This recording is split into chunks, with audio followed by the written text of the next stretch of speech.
아침은 어김없이 찾아왔다. 다만 오늘은 출근할 곳이 없었다. 박성호는 눈을 뜬 채로 한참을 누워 있었다. 알람이 울리지 않는 아침은 생각보다 길게 느껴졌다. 천장을 바라보며 굳이 일어나야 할 이유를 떠올려 보았지만 마땅한 이유는 떠오르지 않았다. 예전 같으면 알람이 울리기 전부터 몸이 먼저 반응했을 텐데 이제는 그럴 필요가 없었다. 필요가 없다는 사실이 오히려 낯설게 느껴졌다.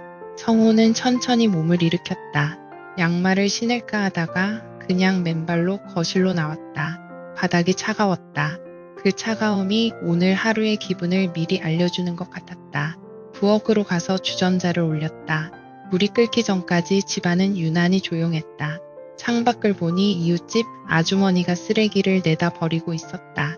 그 평범한 장면이 괜히 눈에 오래 남았다. 누군가는 오늘도 할 일이 있다는 뜻이니까. 성호는 컵에 보리차를 따랐다. 뜨거운 김이 천천히 올라왔다. 하지만 마음까지 따뜻해지지는 않았다. 퇴직한 지 한 달이 지났다. 퇴직식 날에는 사람들이 많았고 꽃도 받았고 사진도 찍었다. 그날 저녁까지만 해도 괜찮았다. 집에 돌아와서도 괜찮았고 잠도 잘 잤다. 문제는 그 다음 날부터였다. 아침이 와도 할 일이 없었고 점심이 지나도 시간은 더디게 흘렀다. 저녁이 되면 집안은 더 조용해졌다. 성호는 텔레비전을 켰다. 아무 채널이나 틀어두었다. 뉴스가 나오다가 재방송이 나오고 어느새 홈쇼핑으로 넘어갔다. 사람들이 웃고 떠들고 설명하는 소리가 집안을 채웠다. 그 소리 덕분에 덜 외로운 것 같기도 했다. 하지만 오래 보고 있으면 눈이 아팠다.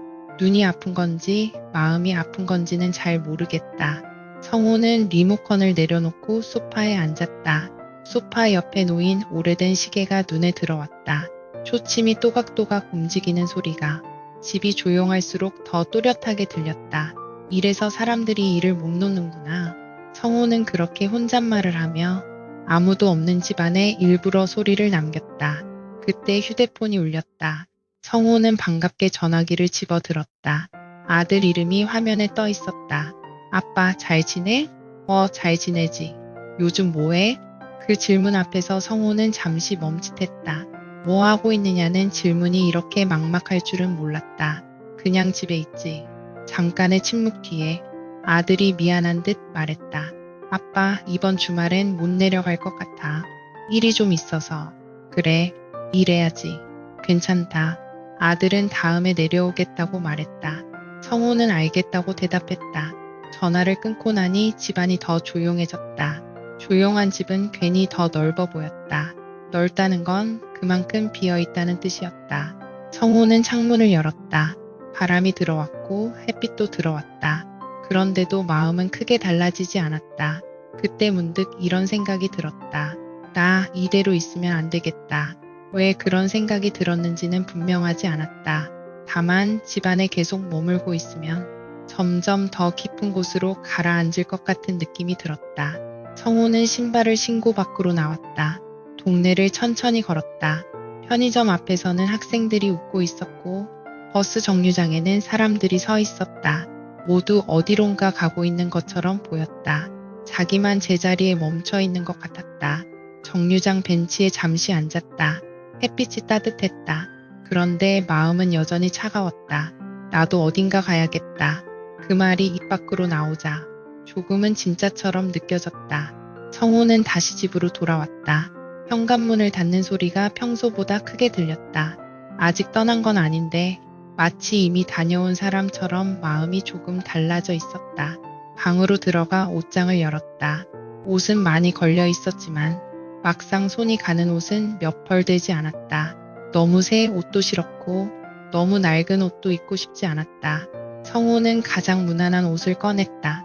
검은 바지에 얇은 점퍼, 그리고 니트 하나, 마지막으로 모자를 집어들었다. 회사 워크숍에서 받았던 모자였다.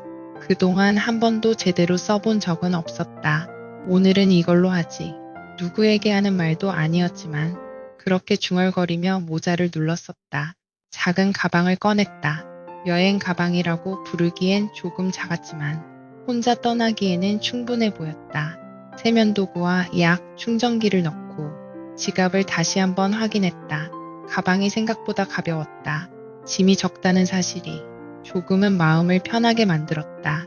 이제 남은 건 목적지였다. 성호는 휴대폰을 열어 지도를 켰다. 어디든 좋았다. 다만 집에서 너무 가깝지도 너무 멀지도 않은 곳이면 좋겠다고 생각했다. 손가락이 화면 위를 천천히 움직였다. 그때 바다라는 단어가 눈에 들어왔다. 성호는 잠시 멈췄다. 바다는 오래된 기억이었다. 아들이 어릴 때 함께 갔던 바다. 아내가 좋아하던 바다. 그때마다 성호는 늘 바빴다. 사진을 찍어달라는 말에도 대충 셔터만 누르곤 했다. 이번엔 혼자라도 가보자.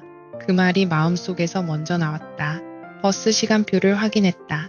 당일 출발이 가능한 시간. 지금 준비하면 충분히 탈 수 있는 시간이었다. 성호는 망설임 없이 예매 버튼을 눌렀다. 예매 완료. 그 글자를 보는 순간 아직 집에 있으면서도 이미 떠난 사람처럼 마음이 조금 가벼워졌다. 성호는 집안을 천천히 둘러봤다. 현관에 걸린 우산, 거실 한쪽의 화분, 부엌의 밥솥, 냉장고 문에 붙어있는 메모지가 눈에 들어왔다. 아내가 남긴 글씨였다. 아내는 몇 년 전 세상을 떠났지만 그 메모지는 그대로 남아있었다. 성호는 메모지를 떼지 않았다. 그저 한참 바라보다가 작게 말했다. 나 잠깐 다녀올게.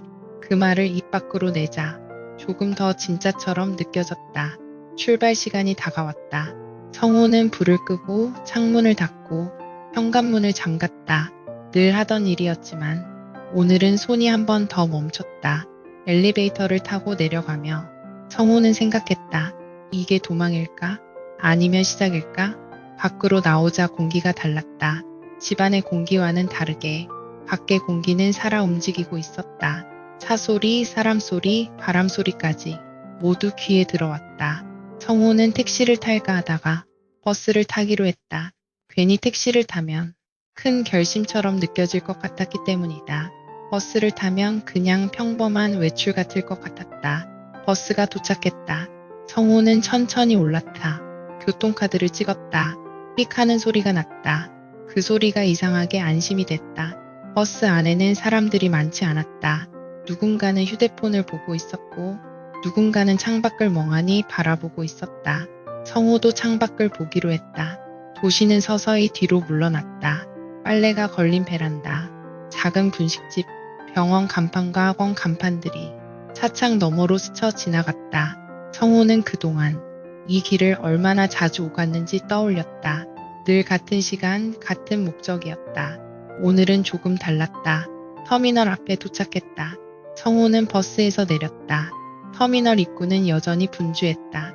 끌리는 캐리어 소리와 안내 방송이 공기를 가득 채우고 있었다. 성호는 잠시 멈춰섰다. 사람들의 발걸음이 유난히 빠르게 느껴졌다. 퇴직 후 느리게 살다가 갑자기 빠른 세계로 들어온 기분이었다. 심호흡을 한번 하고 터미널 안으로 들어갔다. 표를 확인하고 대기석에 앉았다. 전광판에 출발 시간이 떠 있었다. 목적지 이름이 보이자 심장이 한 번 더 뛰었다. 옆자리에는 노인이 앉아 있었다. 회색 모자를 쓰고 작은 가방을 옆에 두고 있었다. 노인은 성호를 힐끗 보더니 가볍게 고개를 끄덕였다. 성호도 자연스럽게 고개를 끄덕였다. 말은 없었지만 이상하게 어색하지 않았다. 잠시 후 안내 방송이 흘러나왔다. 출발을 알리는 방송이었다. 사람들이 하나둘 자리에서 일어났다. 성호도 가방을 들고 줄에 섰다. 줄을 서 있는 동안 자신이 다시 사회 안에 들어온 것 같은 묘한 느낌이 들었다. 버스에 올라 창가 자리에 앉았다. 좌석에 몸을 맡기자 그제야 조금 숨이 놓였다. 버스가 출발했다. 터미널이 점점 멀어졌다. 도시도 함께 멀어졌다. 성호는 창밖을 보며 마음속으로 말했다. 그래, 오늘은 나도 어딘가 가보자. 버스는 고속도로로 접어들었다. 창밖의 풍경이 천천히 바뀌기 시작했다. 회색 건물 대신 들판이 보였고 낮은 산들이 이어졌다. 성호는 창가에 머리를 기대고 그 풍경을 한참 바라보고 있었다. 딱히 생각을 정리하려고 한 건 아니었다. 그저 지나가는 것들을 그대로 눈에 담고 싶었다. 버스 안은 조용했다. 엔진 소리와 타이어가 도로를 스치는 소리만 들렸다. 성호는 그 소리가 이상하게도 마음을 가라앉혀 준다고 느꼈다. 잠시 후 버스가 휴게소에 섰다. 안내 방송이 나오자 사람들이 하나둘 자리에서 일어났다. 성호도 가방을 들고 내렸다. 휴게소 특유의 냄새가 코끝을 스쳤다. 어묵 국물 냄새, 커피 냄새, 갓 구운 빵 냄새가 뒤섞여 있었다.